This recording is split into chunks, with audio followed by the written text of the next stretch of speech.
Radhe Radhe, and I welcome you all in this video. In this video we are going to study about the testing of ANOVA. What is ANOVA, what is the procedure for ANOVA testing, and how to calculate it with numerical. We'll see here the numerical problem related to ANOVA and how to proceed with the ANOVA testing. So let's start.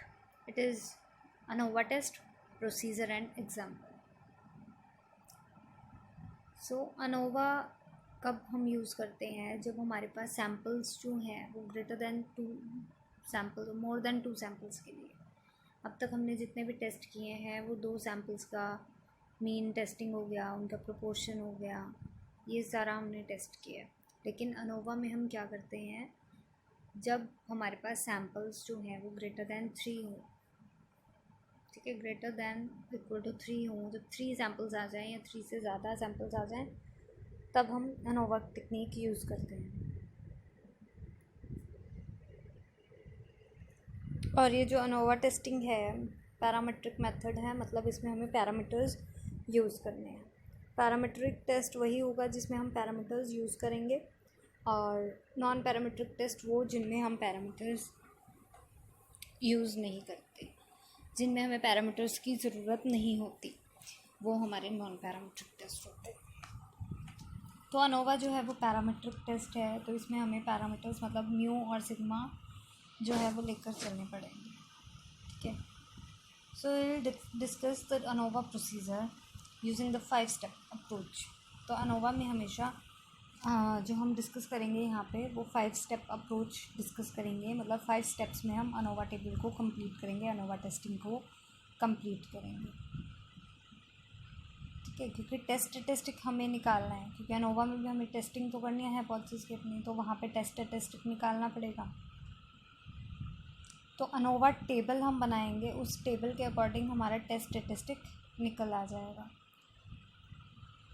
ठीक है। तो because the computation of टेस्टिक is involve, computations are often organized in an ANOVA table. The ANOVA table breaks down the components of variation in the data into variation between treatments and error or residual variations.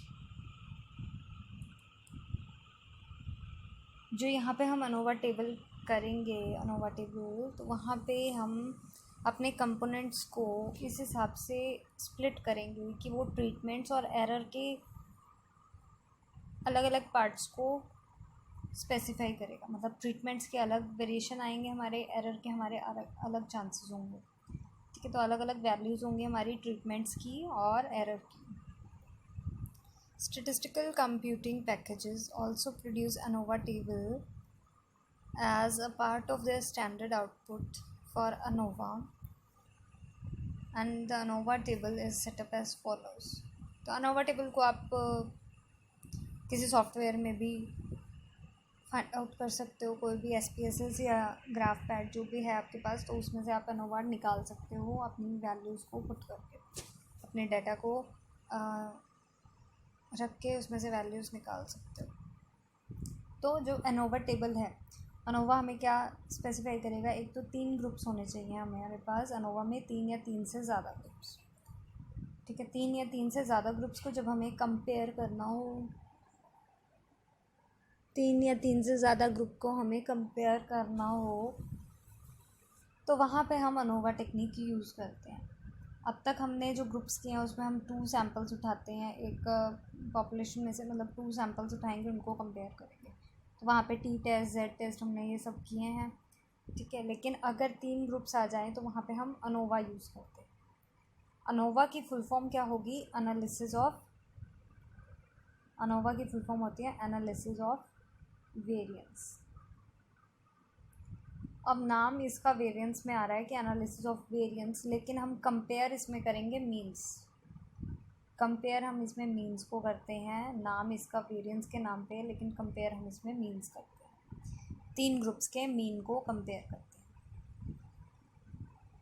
ठीक है, तो ANOVA technique जो है वो mean के लिए है, ना कि वेरिएंस के लिए। ठीक है, तो जो टेबल हमारे पास बनेगा अनोवा टेबल, वो हमारे पास इस अकॉर्डिंग बनेगा। ये जो आप टेबल देख रहे हैं, यहाँ पे फर्स्ट कॉलम होगा हमारा सोर्स ऑफ वेरिएशन, कि हमें वेरिएशन जो है, मतलब जो हमारे पास डिफरेंसेस है वो किस किस टर्म्स में हमारे पास डिफरेंसेस आ रहे हैं। ठीक है, फिर आएगा हमारे पास सम ऑफ स्क्वायर्स, फिर उसकी degrees of freedom, corresponding degrees of freedom होंगी हमारे पास, मीन सम ऑफ स्क्वायर्स होगा, एंड देन एफ स्टैटिस्टिक होगा। ये एफ स्टैटिस्टिक जो है ये हमारे पास एनोवा टेक्निक, मतलब एनोवा का फाइनल स्टेज होती है एफ स्टैटिस्टिक निकालना। एफ स्टैटिस्टिक जब हमारे पास आ जाता है फिर हम उसको कंपेयर करते हैं। सबसे पहला कॉलम है हमारे पास बिटवीन ट्रीटमेंट्स। बिटवीन ट्रीटमेंट्स का मतलब क्या हुआ कि जो भी हमारे पास ग्रुप्स हैं उनके बीच में क्या क्या ट्रीटमेंट इफेक्ट हो सकता है। एरर क्या होगा, जो एरर के चांसेस होंगे हमारे पास, जो एरर आने के चांसेस होंगे वो हमारा एरर और रेजिडुअल बताएगा। थर्ड हमारे पास है टोटल सम ऑफ स्क्वायर, मतलब error plus this is equal to total, तो टोटल सम ऑफ स्क्वायर्स हमें बताएगा। तो यहाँ पे ट्रीटमेंट्स इफेक्ट, एरर रेजिडुअल और टोटल का कॉलम सोर्स ऑफ वेरिएशंस में बनेगा। सेकंड चीज़ हमारे पास सम ऑफ स्क्वायर्स आएगा। फिर सम ऑफ स्क्वायर्स जो है वो बिटवीन ट्रीटमेंट्स कितना होगा, सम ऑफ स्क्वायर ऑफ एरर कितना होगा, और टोटल सम ऑफ स्क्वायर्स कितना होगा। ये 3 चीज़ें निकालेंगे यहाँ से हम। ठीक है, फिर हमें डिग्रीज़ ऑफ फ्रीडम निकालनी है कि कॉरस्पॉन्डिंग डिग्रीज़ ऑफ फ्रीडम क्या क्या होंगी, मतलब error sum treatment sum of squares का कितना होगा, बिटवीन ट्रीटमेंट्स कितना होगा, एरर का कितना डिग्रीज़ ऑफ फ्रीडम होगी, और टोटल कितनी होगी।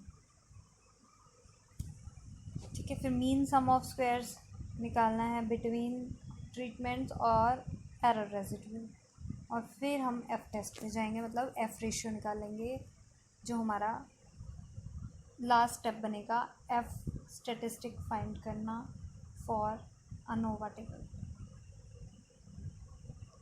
ठीक है, तो ये टेबल हमारा बनेगा। कोई भी हम एनोवा टेक्निक यूज़ करेंगे तो हमें यही सब कॉलम्स रखने हैं और इनकी वैल्यूज़ फाइंड करनी है। अब हम देखते हैं इसमें जो नोटेशंस है वो क्या क्या है।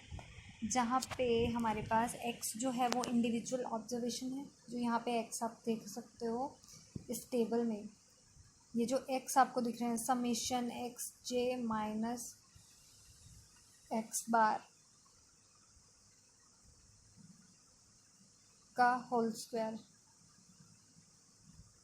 ठीक है, ये from J goes from 1 to n, ये सारा हमारे पास ये x की जो वैल्यूज़ हैं ये क्या है, इंडिविजुअल ऑब्जर्वेशंस। ठीक है, इसका मतलब क्या है, सैम्पल मीन ऑफ जेथ ट्रीटमेंट और ग्रुप एक्स जे बार। अगर आप एक्स जे बार यहाँ पे एक्स जे बार देखोगे तो ये क्या है, सैम्पल मीन ऑफ जेथ ट्रीटमेंट। ओवरऑल सैम्पल मीन किससे डिनोट है, एक्स बार। पूरे सैम्पल का मीन हमारे पास एक्स बार होगा। के जो है वो क्या होंगे हमारे पास, नंबर ऑफ ट्रीटमेंट्स और इंडिपेंडेंट कंपैरिजन ग्रुप्स, जितने ग्रुप्स होंगे या फिर हमारे पास नंबर ऑफ ट्रीटमेंट उसमें कितनी लगी हैं, वो नंबर ऑफ ट्रीटमेंट्स के हिसाब से होगा। और कैपिटल एन जो है वो टोटल नंबर ऑफ ऑब्जर्वेशन और टोटल सैम्पल साइज होगा। कैपिटल एन जो है हमारे पास सैम्पल साइज़ कितने का हम सैम्पल साइज़ ले रहे हैं, या नंबर ऑफ ऑब्जर्वेशन टोटल वही हो गया, तो ये एन बताएगा हमें।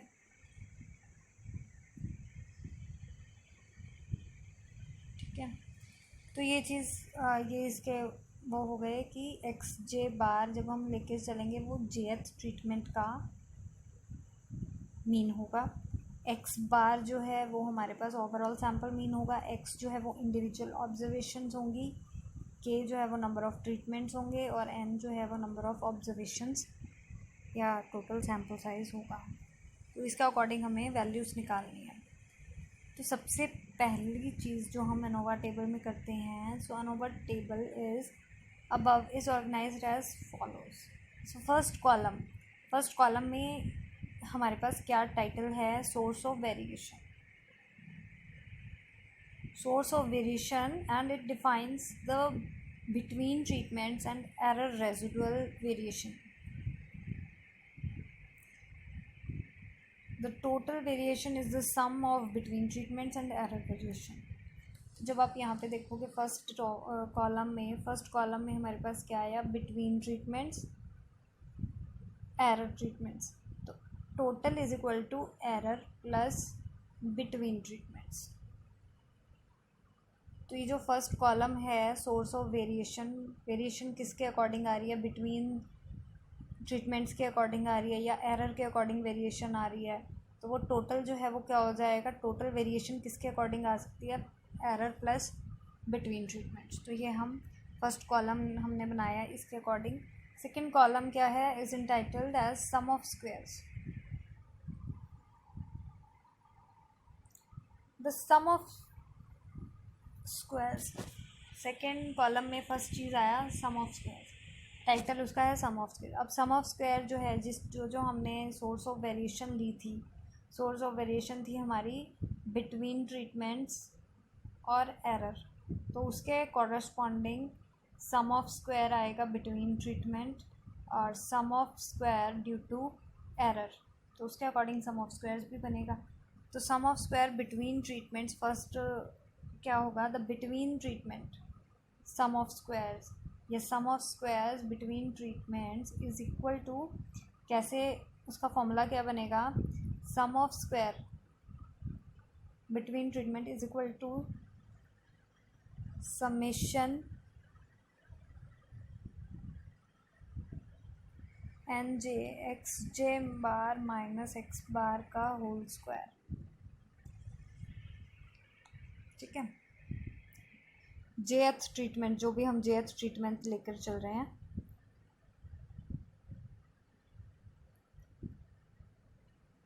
उसके according.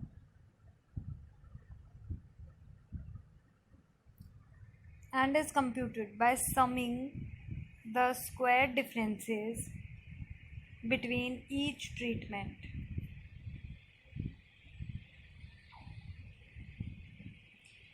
And is computed by summing the square differences between each treatment or group, mean and overall mean.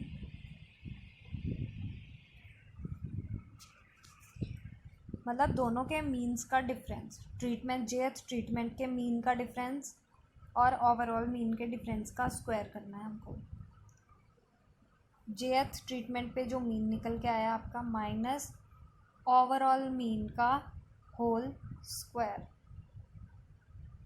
The square differences are weighted by sample sizes per group N जे।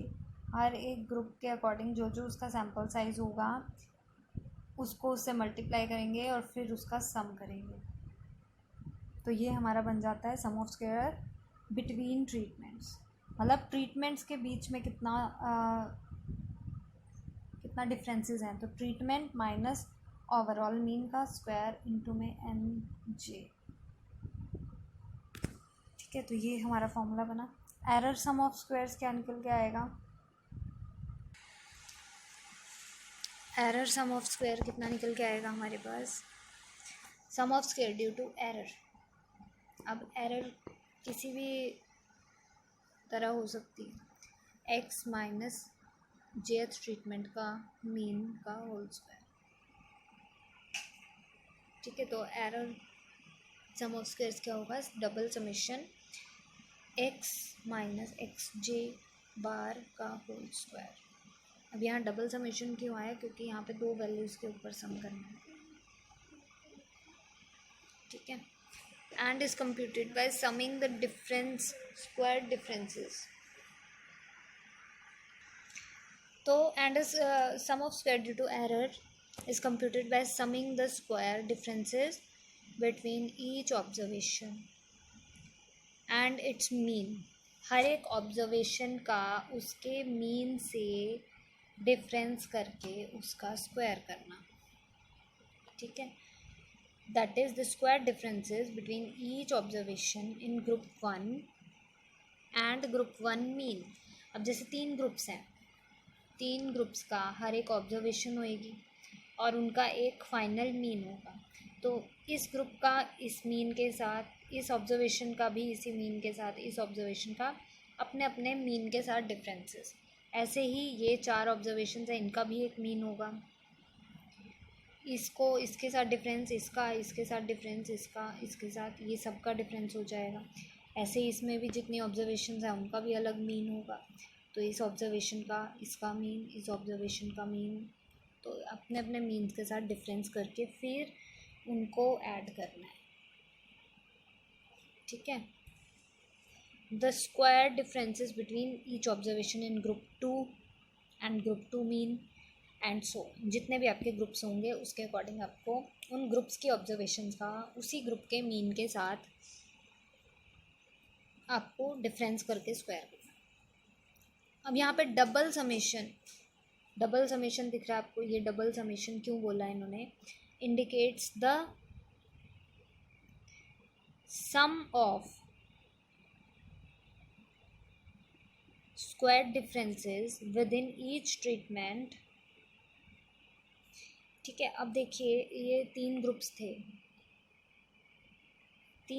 थे, हमने कहा कि इसके अंदर कुछ ऑब्जर्वेशंस हैं, इसके अंदर कुछ ऑब्जर्वेशंस हैं, इसके अंदर कुछ ऑब्जर्वेशंस हैं और ये मीन आया है, ठीक है। हमने क्या किया, इस ग्रुप्स की सारी ऑब्जर्वेशंस का इस मीन से डिफरेंस लिया, एक वैल्यू आई, उसको सम कर दिया, जो सारा था उसको सम किया, ठीक है। इस ऑब्जर्वेशन को इसके साथ माइनस किया, एक वैल्यू आई, इस ऑब्जर्वेशन को इसके साथ माइनस किया, दूसरी वैल्यू आई, इस ऑब्जर्वेशन को इस मीन से माइनस किया, तीसरी आई, इसके साथ मीन से किया, चौथी आई। इन चारों को प्लस करना, ऐसे ही हमने जैसे इसमें किया।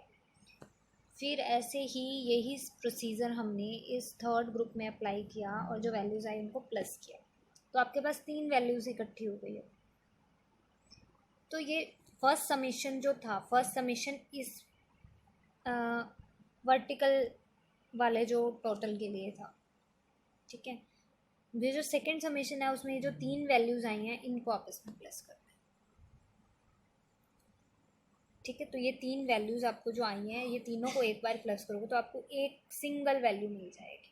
तो वो सिंगल वैल्यू आपको निकालनी है कि उसमें कितना एरर हो सकता है, ठीक है। तो ये चीज़ यहाँ पर डबल समेशन इसलिए हमने यूज़ किया है। So double summation indicates summation of square differences within each treatment and then summation of these totals across treatments. Within treatments means क्या हो गया?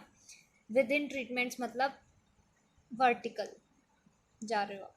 Across treatment मतलब ये जो तीनों का सम आया है, ये तीनों का सम आपस में ऐड करना, ठीक है।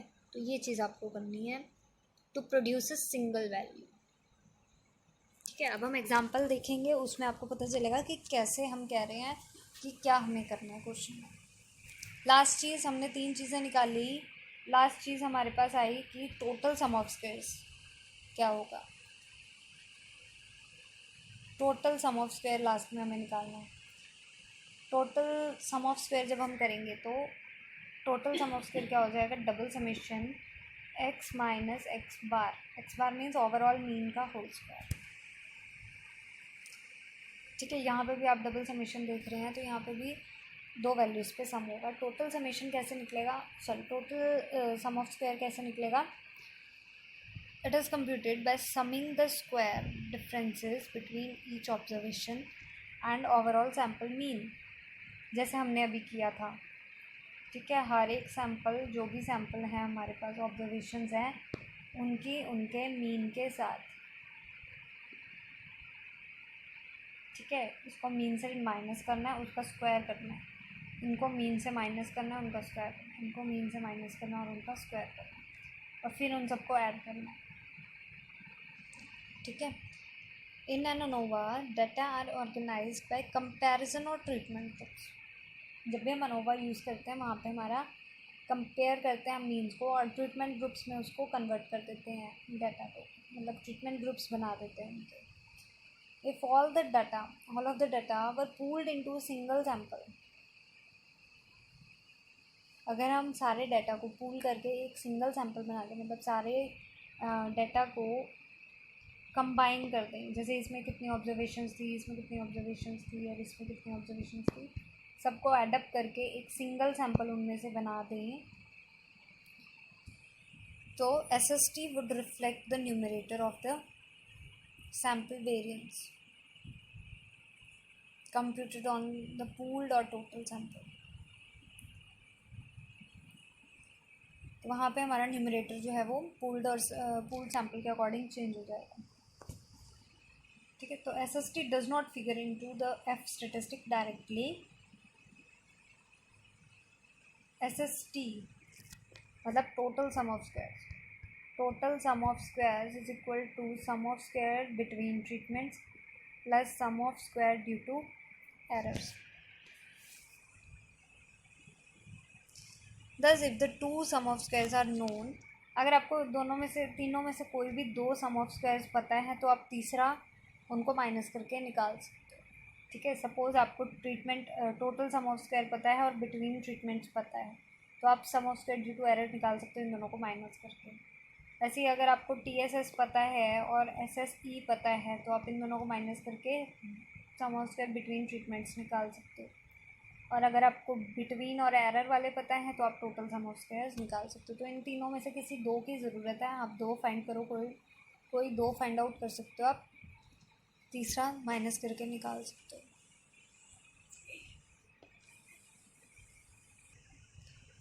तो यहाँ पे टोटल सम ऑफ स्क्वायर्स इसी अकॉर्डिंग निकाल सकते हो आप, और तीनों में से कोई दो चीज़ अगर आपको पता है तो आप तीसरी चीज़ अपने आप निकाल सकते हो। ठीक है, सो हर thus if the two sum of squares are known, the third can be computed from the other two। ठीक है, नेक्स्ट चीज़ आ जाती है डिग्रीज ऑफ फ्रीडम, जो हमने लास्ट कॉलम किया था। यहाँ पे आप देखिए, ये जो हमने किया था टेबल, इसमें हमें बिटवीन ट्रीटमेंट्स और एरर रेसिडुअल पता चल गया, हमने ये निकाल लिया SSB, SSE, SST क्या होगा। अब आ जाता है डिग्रीज ऑफ फ्रीडम। ठीक है, तो degrees of freedom third column आता है हमारे पास डिग्रीज ऑफ फ्रीडम का। डिग्रीज ऑफ फ्रीडम हम कैसे निकालते हैं, तो third column contains degrees of freedom. Degrees of freedom मैंने आपको बताया था कि डिग्रीज ऑफ फ्रीडम क्या होते हैं कि ऐसा नंबर या ऐसे चांसेस जहाँ पे ऐसे कितने केसेस हैं जिसके लिए आपको फ्रीडम है चूज़ करने की। सपोज़ आपके पास 5 नंबर्स हैं, ठीक है, 5 नंबर्स हैं आपके पास, आपको फर्स्ट नंबर पता है कि और आपको पता है कि सबसे पहले तो आपको ये पता है कि आपके पास 5 नंबर्स हैं और इनका जो मीन है वो 20 है। ठीक है, 5 नंबर्स हैं, उनका मीन जो है वो 20 है। तो आपके पास तो जब आपके पास 5 नंबर्स हैं और आपको ये पता है कि उनका मीन जो है वो 20 है, तो इसका मतलब सम कितना होना चाहिए इन 5 का, 100। ठीक है, इन सब का सम 100 होना चाहिए। अब सम 100 बनाना है तो फर्स्ट नंबर के लिए आपके पास 5 चॉइसेस हैं, मतलब फर्स्ट नंबर के लिए आपके पास तो कई सारी चॉइसेस हैं, आप कुछ भी ले सकते हो उसको। ठीक है, नॉट 5 के ज़्यादा भी चॉइसेस हैं, आप इसको 1 रखो, 2 रखो, 6 रखो, 7 रखो, कुछ भी रख सकते हो। सपोज़ मैंने 10 रख दिया, इसके लिए हमारे पास चॉइस कई सारी चॉइस थी। ठीक है, और नेक्स्ट नंबर मैंने लिख दिया 20, थर्ड नंबर मैंने लिख दिया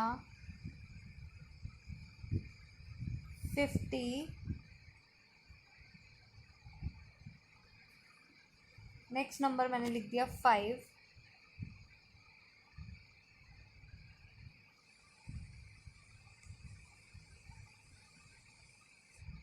अब ये जो लास्ट नंबर है इसके लिए आपके पास सिर्फ और सिर्फ एक चॉइस बची। क्या होना चाहिए? ये 15, तभी आपका सम जो है वो 100 बनेगा, अदरवाइज़ नहीं बनेगा। ठीक है, तो आपके पास यहाँ पे एक ही चॉइस बची। तो यहाँ पे कितने हो गए? 5 केसेस थे। 5 में से जब 4 ऑक्यूपाई हो चुकी हैं ऑलरेडी, तो 5th वाले के लिए आपके पास कोई चॉइस ही नहीं बचती। ठीक है, तो यहाँ पे क्या हो जाएगा? डिग्रीज ऑफ फ्रीडम, ये इस हिसाब से हम डिग्रीज ऑफ फ्रीडम को निकालते हैं कि आपके पास कितनी फ्रीडम है किसी नंबर को चूज़ करने की। अब यहाँ पे आपके लिए एक भी फ्रीडम का केसेस सिर्फ एक ही था, आपको वही लेना पड़ेगा। लेकिन जब आप 5 पे पहुँचेंगे तो यहाँ पे आपके पास 2 केसेस बचेंगे। ठीक है ना, तो ये डिग्रीज ऑफ फ्रीडम यहाँ पे 2 हो जाएगी आपकी। तो इस हिसाब से डिग्रीज ऑफ फ्रीडम का कंसेप्ट होता है। सो डिग्रीज ऑफ फ्रीडम ये degree the between treatments degrees of freedom is k-1, क्योंकि k आइटम्स हैं अगर आपके पास, तो बिटवीन के लिए sum of squares between treatments, तो वहाँ पे आपके पास k ऑप्शंस हैं, तो k-1 डिग्रीज ऑफ फ्रीडम बनेंगी। ठीक है, एरर के लिए जब आपके एरर के चांसेस होंगे तो वहाँ पे जो सैम्पल साइज़ होगा -k, जो हमारे पास ऊपर सैम्पल आया है, तो n-k हमारे पास एरर के लिए डिग्रीज ऑफ फ्रीडम बनेंगी। और टोटल के लिए sum of square for total degree, total के लिए क्या बनेगा? दिस प्लस दिस, क्योंकि टोटल हम बना कैसे रहे हैं? Sum of square due to residual और error plus sum of square between treatments, तो डिग्रीज ऑफ फ्रीडम भी इनको प्लस करेंगे n-k।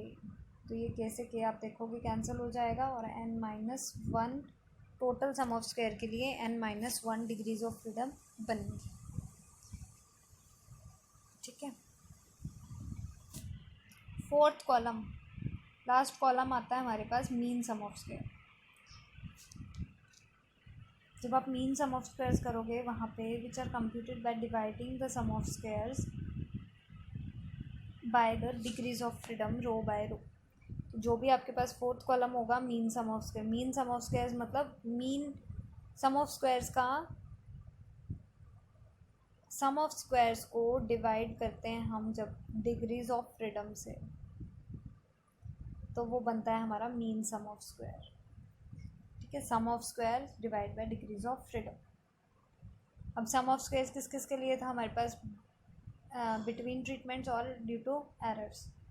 तो बिटवीन ट्रीटमेंट्स वाले में बिटवीन ट्रीटमेंट्स आ जाएगा, बाय में एरर, और एरर वाले में एरर सम ऑफ स्क्वायर आ जाएगा।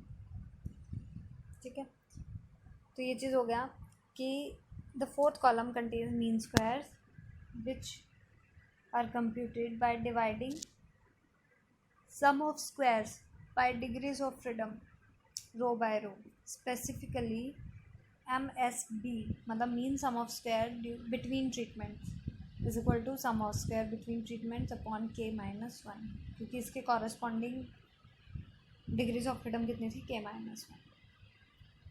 mean sum of square due to error is equal to sum of square due to error upon n-k, और dividing total sum of squares by n-1 produces the variance of the total sample. अगर हम total sum of squares को n-1 से divide करेंगे तो वो हमारा variance निकालेगा, पूरे सैम्पल का वेरिएंस निकाल देगा। ठीक है, फिर नेक्स्ट लास्ट पॉइंट आ जाता है F statistic. The F statistic is in the rightmost column of the ANOVA table। Last step होता है हमारा बिल्कुल F स्टेटिस्टिक। जब हमने ये सब कुछ कर लिया फिर लास्ट स्टेप में हम निकालते हैं F क्या होगा? मीन सम ऑफ स्क्वायर का डिवीज़न। जो भी हमने मीन सम ऑफ स्क्वायर्स निकाले हैं बिटवीन और एरर वाले, उनको डिवाइड करना बिटवीन अपॉन में mean sum of square due to error. ये हमारा एफ रेशियो भी बोलते हैं या फिर एफ स्टैटिस्टिक भी बोलते हैं। ठीक है, तो ये हमारा एफ स्टैटिस्टिक आएगा computed by taking the ratio of mean sum of square between treatments upon mean sum of square due to errors. तो ये तो था, इसमें क्या क्या कॉलम्स होंगे, कैसे कैसे इसको परफॉर्म करना है। अब हम एक न्यूमेरिकल देखते हैं कि किस हिसाब से इसको हमें फॉलो करना है। तो न्यूमेरिकल में क्या कहता है ये, a clinical trial is run to compare weight loss programs and participants are randomly assigned to one of the comparison programs and are counseled on the details of the assigned program. इन्होंने एक trial run किया, trial में हमें weight loss को compare करना था। Participants को हमने रैंडमली असाइन कर दिया one of the comparison program, मतलब जितने जो भी प्रोग्राम्स चल रहे थे हमने पार्टिसिपेंट्स को रैंडमली उनमें 3 ग्रुप्स बनाए और उनमें रैंडमली भेज दिया। ठीक है, तो क्या क्या हमारे पास ग्रुप्स क्या क्या थे,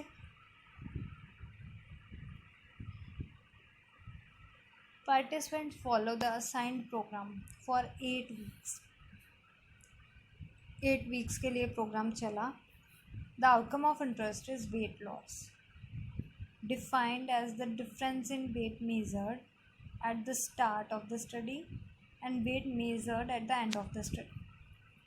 ठीक है, तो आउटकम हमारा क्या है, हम क्या इसमें फाइंड आउट करना चाहते हैं, वेट लॉस को कंपेयर करना चाहते हैं। तो वेट लॉस को कंपेयर करना चाहते हैं तो हमने स्टडी से पहले सबका वेट काउंट किया।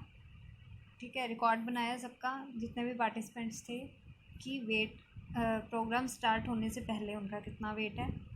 और हमने 8 वीक्स, क्योंकि 8 वीक्स तक प्रोग्राम चला, 8 वीक्स के बाद उनका वेट दोबारा मेज़र किया और हमें ये चेक करना है कि उसमें कितना डिफरेंसेस आए हैं।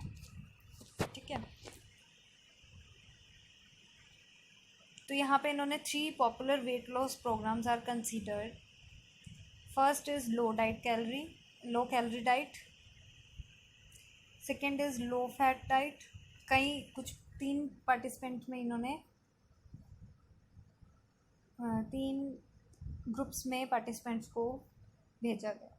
पहला में जो थे वो थे लो कैलोरी डाइट वाले, सेकेंड में जो थे वो लो फैट डाइट वाले एंड थर्ड वाले में लो कार्बोहाइड्रेट डाइट वाले। 3 ग्रुप्स बनाए फॉर कंपैरिजन पर्पस। कंपेयर करने के लिए हमने 4th ग्रुप को कंसीडर किया, कंट्रोल ग्रुप। ठीक है, तो हमने बेसिकली 4 ग्रुप्स बना लिए। कंट्रोल ग्रुप जो है वो लास्ट में उसको कंपेयर करने के लिए बनाया। तो participants in the 4th group are told that they are participating in the study of health behaviours with weight loss only one component of interest. So control group is included here to assess the placebo effect, that is weight loss due to simply participating in the study. ठीक है, उनको participate control करने के लिए control group जो हमने बनाया उनको हमने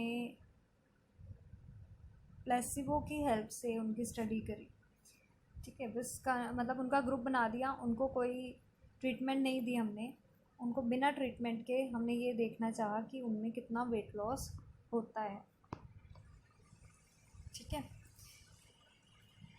तो क्या क्या हमारे पास कंडीशंस थी, total of 20 patients agree to participate in the study and are randomly assigned to one of the 4 diet groups.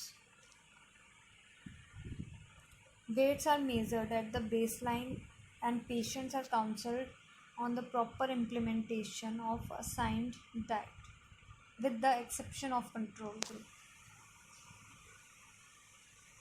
Control group, क्योंकि कंट्रोल ग्रुप तो सिंपली एक प्लेसिबो का ग्रुप है, उसमें तो कुछ करना ही नहीं हमने डाइट का। ठीक है, तो यहाँ पे 20 पेशेंट्स हमने लिए और उनको असाइन किया for one of the 4 groups में भेजा हमने। और after 8 weeks each patients weight is again measured and differences in the weight is computed by subtracting 8-week weight from the baseline weight. Positive differences indicate weight losses and negative differences indicate weight gains. ठीक है, क्योंकि positive difference कब आएगा, जब हमारे पास कम होगा किसी का वेट, ठीक है, और किसी का वेट अगर ज़्यादा होगा 8 वीक्स में तो वो नेगेटिव डिफरेंस देगा। वही ये चीज़ कह रहा है। For interpretation purpose we refer to the differences in weight as weight losses and observe weight losses are shown below. तो हम टेबल हमने बनाया, ये टेबल हमें मिला, 4 ग्रुप्स थे हमारे पास, low calorie, low fat, low carbohydrate और कंट्रोल ग्रुप, ये 4 ग्रुप थे। लो कैलोरी में हमारे पास 8, 9, 6, 7, 3 ये पेशेंट्स आए। लो फास्ट में 2, 4, 3, 5, 1।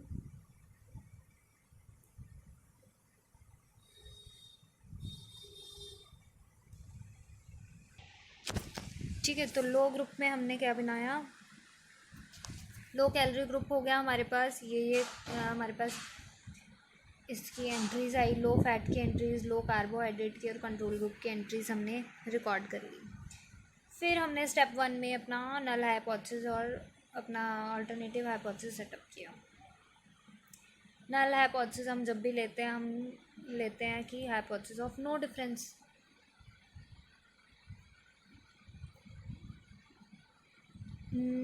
हाइपोथेसिस ऑफ नो डिफरेंस का मतलब क्या हो गया कि वहाँ पे डिफरेंसेस नहीं है, किसमें, क्योंकि हम मीन्स चेक कर रहे हैं। ठीक है, मीन्स चेक कर रहे हैं तो हमारे मीन्स में कोई भी डिफरेंसेस नहीं है। तो एच नॉट हमारा क्या हो गया, म्यू, जितने भी हैं 4 ग्रुप्स हैं तो चारों म्यू जो हैं 1, 2, 3, 4 इक्वल हैं, no difference in the population means. ठीक है, ये था एच नॉट। और H1 क्या हो जाएगा, सिंपली कि means are not equal, not equal. अब वो कुछ भी डिफरेंसेस हो सकते हैं, ठीक है, तो मीन्स आर नॉट इक्वल, ये हो जाएगा हमारा H1। हमें अल्फ़ा सेटअप करना है, अल्फ़ा जो हमारा हो जाएगा 0.05, क्योंकि जनरली हम अल्फ़ा को 5% ही लेकर चलते हैं। तो अल्फ़ा हमारा बाई चांस अगर क्वेश्चन में दिया हुआ है तो आप वही यूज़ करोगे, अगर आप नहीं दिया हुआ तो आप 0.05 भी यूज़ कर सकते हैं।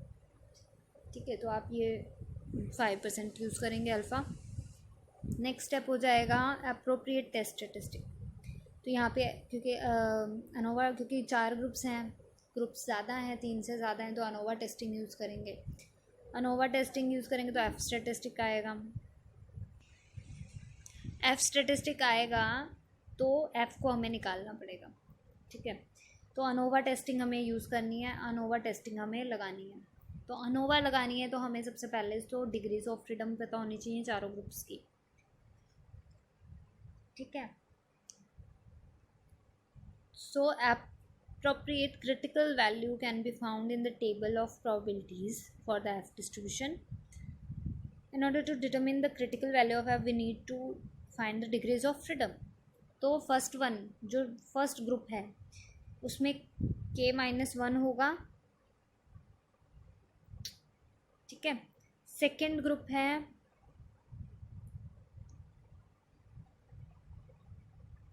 उसमें N-K होगा। Degrees of freedom, 2 degrees of freedom आएंगे। K मीन्स, ठीक है, तो जब आप K की वैल्यू लिखोगे, सॉरी K को जब आप देखोगे K की वैल्यू क्या है, K है क्या। ठीक है, तो हमने बताया था कि अगर आपके पास 5 नंबर्स हैं, सपोज़ 5 नंबर्स हैं सपोज़, तो उसमें से आपके पास इसको फाइंड आउट करने के कितने चांसेस हैं, जितनी आपकी ये वैल्यूज़ तो आपको पता होगा, क्योंकि हमें क्या बनाना था, 100 सम बनाना था, जो भी मैंने एग्जांपल दिया था 100 बनाना है इनको सम। ठीक है, फर्स्ट 10 था, 20 था, 50 था, 5 था, लेकिन इसके लिए एक ही चांस बच गया आपके पास। लेकिन इन चारों के लिए आपके पास K-1 डिग्रीज ऑफ फ्रीडम थी। ठीक है, तो K-1 क्या हो गया, K कितना वैल्यू हो गया 5-1। बाकियों के लिए आपके पास 4 चांसेस थे कि आप क्या ले सकते हो। ठीक है, तो 4 हो चुके हैं आपके पास, तो 4 में से एक ही बचा है, तो आपके पास वही लेना पड़ेगा। तो डिग्रीज ऑफ फ्रीडम कितनी हो गई, K-1। तो ऐसे ही आप इस ग्रुप में अगर आप देखोगे तो 5 आपके पास ऑब्जर्वेशंस हैं, 5 ऑब्जर्वेशंस हैं। तो जब आपने ये काउंट कर लिए हैं तो इसके लिए आपके पास एक ही ऑब्जर्वेशन बचेगी। तो आप K किसको लोगे, 1 2 3 4 5 -1, तो कितना हो गया, 4। ठीक है, 4 फ्रीडम थी का मतलब ये 4 हमने चूज़ किए हैं फ्रीडम से। 4 का मतलब ये नहीं है कि ये 3 के लिए आपको 4 चांसेस मिलेंगे, नहीं। 4 का मतलब है जो आपने ऊपर चांसेस मतलब आपने खुद से चूज़ किए हैं, जिनके लिए आपके पास फ्रीडम थी ऑलरेडी। तो वो 4 नंबर्स थे ऐसे जो आपने फ्रीडम से सिलेक्ट किए हैं। जो 5th था वो आपको कैसे भी कह लो कि 5th के लिए आपके पास वही चांस थी, मजबूरी थी कि आपको वही लेना पड़ता। ठीक है, तो ये चीज़ ध्यान रखना कि K की वैल्यू क्या होगी। नेक्स्ट आता है degrees of freedom for error के लिए डिग्रीज ऑफ फ्रीडम निकालनी है। अब एरर के लिए निकालनी है तो वहाँ पे आप टोटल सैंपल में से K माइनस करते हो। टोटल सैंपल आपका कितने का, 20 पेशेंट्स का। 20 में से K कितना आया हमारे पास, 4। तो 20 में से 4 माइनस करोगे तो 16 के लिए आपके पास फ्रीडम होगा। ठीक है, कैसे होगा देखिए, वो भी जो हमारे पास ये टेबल था, ये देखिए 20 कैसे आया, ये सारी एंट्रीज टोटल मिला के कितनी है हमारे पास, 20। ठीक है, अब 20 है तो आप यहाँ से फर्स्ट सेकंड थर्ड चूज़ कर लोगे, या इधर से आ जाओ, कैसे भी आ जाओ, मतलब चाहे तो हॉरिजॉन्टल चाहे वर्टिकल, कैसे भी ले लो। ठीक है, तो आपने फर्स्ट सेकंड थर्ड को खुद चूज़ कर लिया, और ये आपको फिर आपको 2 ही लेना पड़ेगा। ठीक है, ऐसे ही ये तीनों आपने खुद से चूज़ कर लिए, तो ये वाले के लिए एक ही चांस बचा। ठीक है, ये तीनों आपने खुद चूज़ कर लिए अपनी मर्ज़ी से, तो 4th वाले के लिए एक ही चांस बचा। ये तीनों आपने खुद चूज़ कर लिए तो 5th वाले के लिए एक ही चांस बचेगा। ऐसे ये तीनों आप खुद चूज़ कर लोगे तो इसके लिए आपके पास एक ही चांस बचेगा। ठीक है, चाहे आप ऐसे ले लो, वही चीज़ है। ठीक है, तो इसके लिए इसके लिए इसके लिए और इसके लिए चांसेस बचेंगे आपके पास। ठीक है, तो आप जब देखोगे अगर हम इधर से लें तो ये चारों आपने चूज़ कर लिए, 5th वाले के लिए एक चांस। ये चारों आपने चूज़ कर लिए, 5th वाले के लिए एक चांस। ये चारों चूज़ कर लिए, इसके लिए सिर्फ एक चांस। ये चारों चूज़ कर लिए, इसके लिए एक चांस। तो आपके पास मतलब क्या होगा, टोटल कितने थे ये आइटम्स, 20। 20 में से आपने 4 जो हैं वो मजबूरी में चूज़ करे कि यही चूज़ करने पड़ेंगे, तो 16 इंडिपेंडेंट चांसेस आए। तो डिग्रीज ऑफ फ्रीडम कितनी हो गई, ये जो 16 आपने खुद से चूज़ किए हैं, तो ये 16 आपके खुद से चूज़ किए हुए होंगे, और ये इनके लिए आपके पास इंडिपेंडेंट चांस होगी। ये चारों आपको करने ही पड़ेंगे कि यही करनी है, और इसके अलावा आपके पास कोई चांस नहीं है, उसके पास कोई आपके पास कोई ऑप्शन नहीं बचेगा कि आपको क्या चूज़ करें। तो ये चीज़ हमें N-K बताता है। ठीक है, तो यहाँ पे सिंपली मैं डिग्रीज ऑफ फ्रीडम आपको बता रही थी कि डिग्रीज ऑफ फ्रीडम कैसे का मतलब क्या है। ठीक है, तो क्रिटिकल वैल्यू इज़ 3 पॉइंट, ये तो बाद की बात है। क्रिटिकल वैल्यू सबसे पहले हम ये चेक करते हैं कि हमारा टेस्ट स्टैटिस्टिक आएगा क्या। ठीक है, तो नेक्स्ट स्टेप पे चलते हैं। तो यहाँ पे हम लेकर आते हैं अपना टेबल दोबारा से।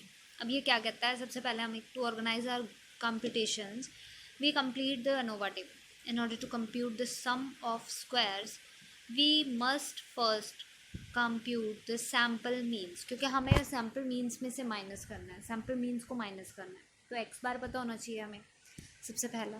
तो sample means for each group and overall mean based on that total sample। अब जैसे यहाँ पे आपको सैम्पल था 1 2 3 4 5 ऑब्जर्वेशंस थी, 5 ऑब्जर्वेशंस इसमें थी, 5 ऑब्जर्वेशंस इसमें थी, और 5 ऑब्जर्वेशंस इसमें थी।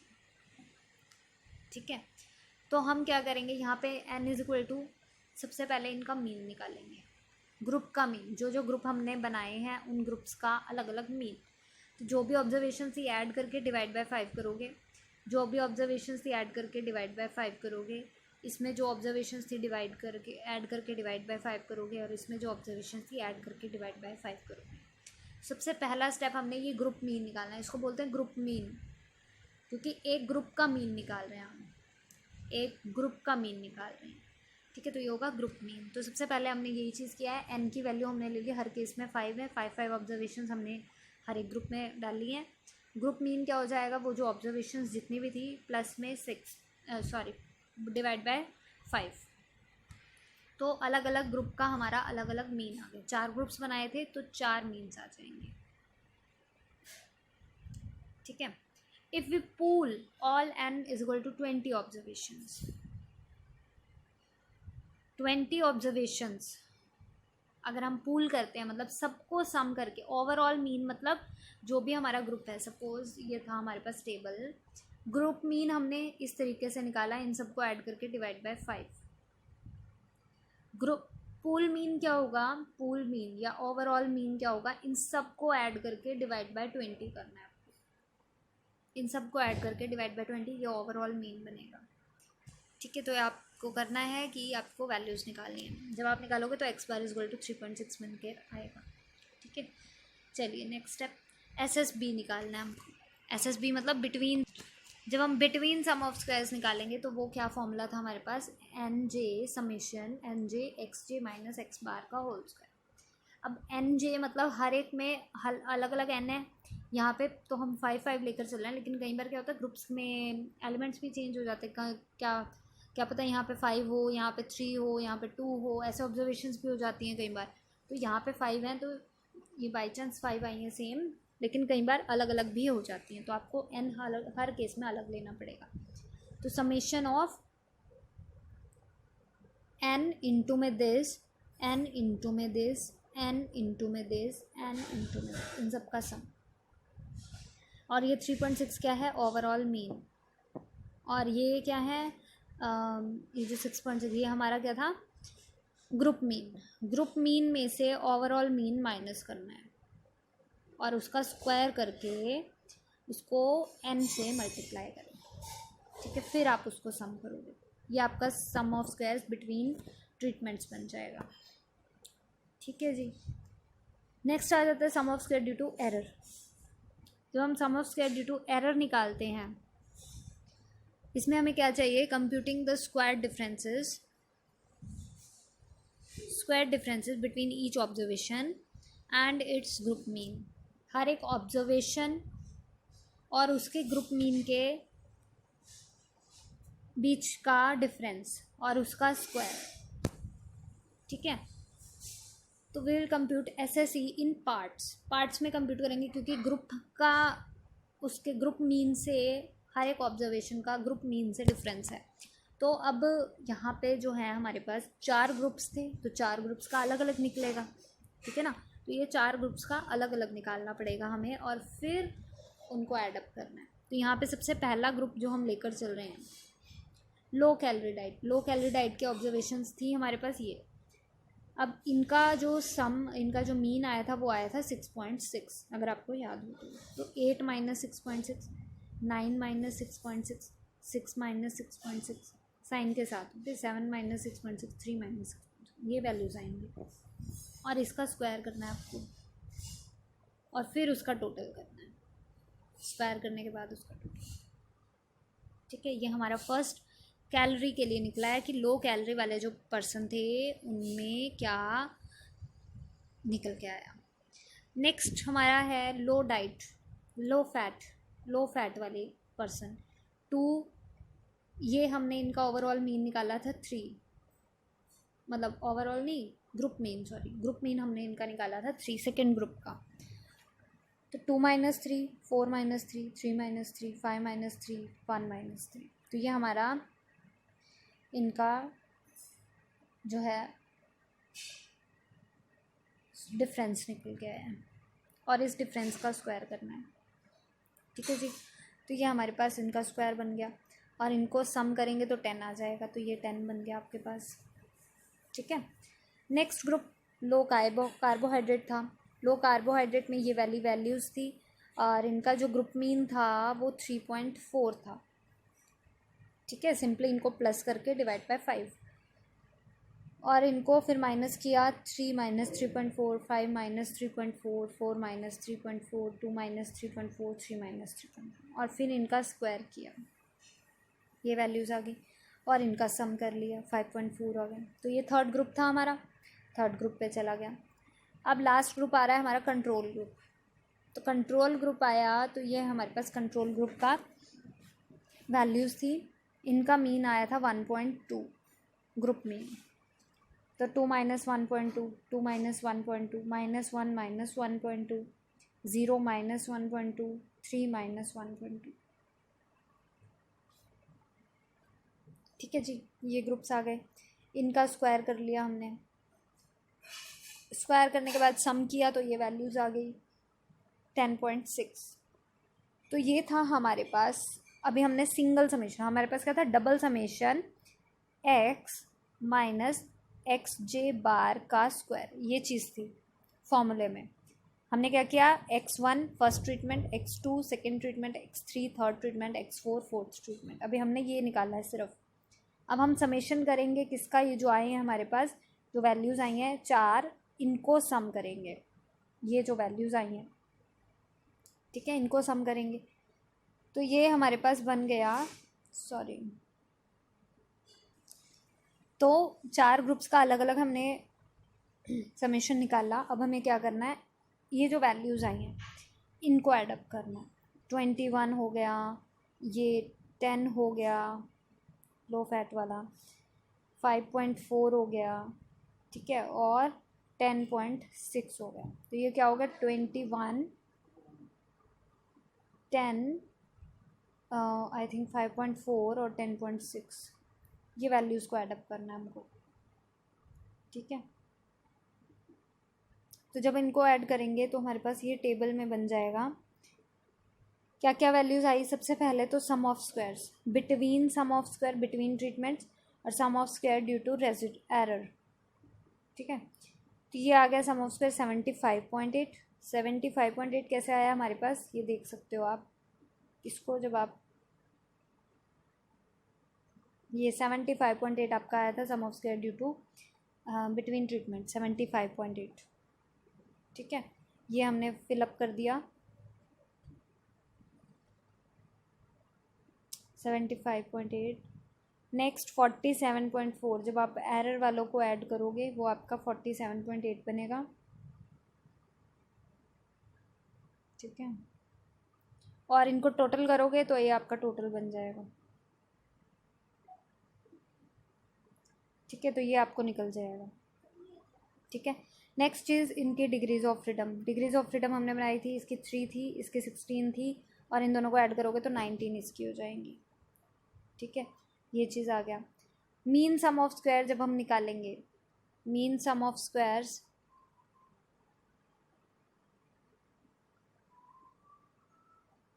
मीन सम ऑफ स्क्वायर्स जब हम निकालेंगे तो मीन सम ऑफ स्क्वायर्स क्या होता है, सम ऑफ स्क्वायर बाय में degrees of freedom, sum of square by में डिग्रीज ऑफ फ्रीडम। तो सम ऑफ स्क्वायर कितना है हमारे पास, 75 बाय में 3, मतलब 75.8 बाय में 3 और 47.4 बाय में 16, ये वैल्यूज़ आ जाएंगी, ठीक है। ये वैल्यूज़ हो गई। और एफ टेस्ट में क्या होता है, रेशियो, एफ रेशियो क्या होता है, एफ जो सम ऑफ स्क्वायर्स हैं इनको डिवाइड करना है, बी और एरर वाला, बिटवीन ट्रीटमेंट्स और एरर वाला। तो 25.3 अपॉन 3.0, जब आप इसको डिवाइड करोगे तो 8.43 बनेगा, ठीक है। तो 8.43 आएगा। अब हम अपने फाइनल स्टेप पे हैं, हमने एफ़ की वैल्यू निकाल ली। अब हमें सिर्फ ये इसकी जो वैल्यू है वो टैबुलेटेड वैल्यू से कंपेयर करनी है। तो जब आप कंपैरिजन करोगे तो अब हम वापस वहाँ पे जाएंगे जहाँ हमारा मेन जो स्टेप्स हमने लिखे हुए थे, क्या थे हमारे स्टेप लास्ट में, ये देखिए। अब यहाँ पे क्या है, the critical value is 3.24 and the decision rule is as follows. Decision rule क्या कहता है, H0, reject H0 if f is greater than equal to 3.24, critical value हमारे पास 3.24 बनी है। तो अगर हमारी एफ़ की वैल्यू, एफ़ स्टेटिस्टिक जो है वो ग्रेटर दैन इक्वल टू 3.24 आता है, तो वहाँ पे हम अपना एच नॉट जो है वो रिजेक्ट करेंगे। ठीक है, तो यहाँ पे आप देख सकते हैं कि एफ़ की वैल्यू कितनी आई है हमारी। यहाँ पे हमारी एफ़ की वैल्यू 8 पॉइंट समथिंग आई है, तो 8.43। तो अब हम देखेंगे कैलकुलेटेड वैल्यू जो है वो ग्रेटर है टैबुलेटेड से। तो यहाँ पे we have statistically significant evidence at alpha is equal to 0.05 to show that there is a difference in mean weight loss among the 4 diets. ठीक है, so ANOVA is the test that provides global assessment of the statistical difference in more than two independent means। मतलब कोई ना कोई जो हमने differences लिए थे कि म्यू 1 म्यू 2 जो है वो इक्वल हैं, वो इक्वल नहीं होंगे, किसी ना किसी में कोई ना कोई डिफरेंस ज़रूर होगा। ठीक है, तो सारी जो डाइट्स हैं वो सारी इक्वल नहीं है, डाइट्स में कोई ना कोई डिफरेंसेस हैं। In this example, we find that there is statistically significant difference in the mean weight loss among the 4 diets considered। तो जो भी हमने डाइट कंसिडर करी है यहाँ पे, उनमें किसी न किसी में डिफरेंसेस हैं, सारे इक्वल नहीं हैं। तो अनोवा यही टेक्निक हम यूज़ करते हैं जब हम अनोवा यूज़ करते हैं, जब हमारे पास मोर देन 3 ग्रुप्स हों, 3 और मोर देन 3 ग्रुप्स जब हमारे पास आते हैं, तो हम इस तरीके से उसको यूज़ करते हैं एनोवा टेक्निक को। तो एनोवा टेक्निक में sum of square between treatments निकालेंगे, sum of square due to error निकालेंगे और टोटल सम ऑफ स्क्वायर्स निकालेंगे, उसको कॉरस्पॉन्डिंग डिग्रीज ऑफ फ्रीडम से डिवाइड देंगे और फिर उसका मीन सम ऑफ स्क्वायर निकाल के उसका एफ स्टेटिस्टिक निकालेंगे। और एफ स्टेटिस्टिक को ही आगे टेस्टिंग करेंगे हम कि एफ स्टेटिस्टिक जो है वो क्या वैल्यू देता है, क्या रिजल्ट देता है, उसके अकॉर्डिंग हम एच नॉट को और H1 को एक्सेप्ट करेंगे या रिजेक्ट करेंगे। ठीक है, तो अनोवा टेक्निक, अनोवा प्रोसीजर में सबसे मेन चीज़ होगी हमारी एफ स्टेटिस्टिक तक पहुंचना। ठीक है, तो बिटवीन ट्रीटमेंट्स, एरर रेजिडुअल, ये सारा निकाल के हमें यहाँ से स्टार्ट होगा, बिटवीन ट्रीटमेंट से लेके एफ स्टेटिस्टिक तक पहुँचना है और सिंपली सम ऑफ स्क्वायर्स करते जाना है, डिग्रीज ऑफ फ्रीडम निकालते जानी है और उसको डिवाइड देते जाना है। तो ये चीज़ हमारी, अब यहाँ पे हमारे पास क्या था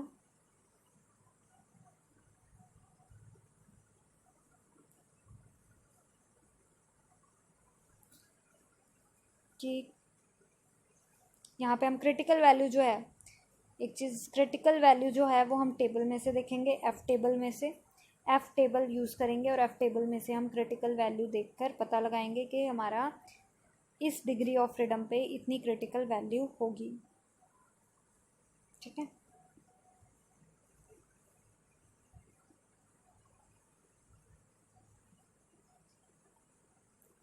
सो एक बार हमें क्रिटिकल वैल्यू पता चल गई तो हम अपना डिसीज़न बता सकते हैं कि हमारा कैलकुलेटेड वैल्यू में और टैबुलेटेड वैल्यू में कितना फ़र्क है। तो फ़र्क यहाँ पे ज़्यादा आया है, 8 आया है, तो 8 जो है वो काफ़ी ग्रेटर है 3 से। इसका मतलब डिफरेंसेस हैं, जो भी हमने वेट लॉस के लिए डाइट्स अप्लाई करी हैं, डाइट्स हमने ली हैं, उनमें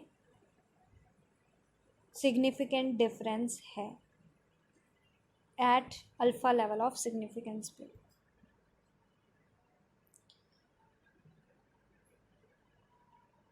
ठीक है, तो ये हमारा टेस्ट था, अनोवा टेस्ट, पैरामीट्रिक टेस्ट था, पैरामीटर्स हमने यूज़ किए।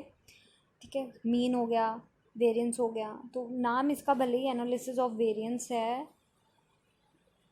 लेकिन हमने चेकिंग किसकी की यहाँ पे, मीन्स की, क्योंकि हमने हर एक उसमें मीन यूज़ किया, ग्रुप मीन हो चाहे वो ओवरऑल मीन हो, ग्रुप मीन और ओवरऑल मीन।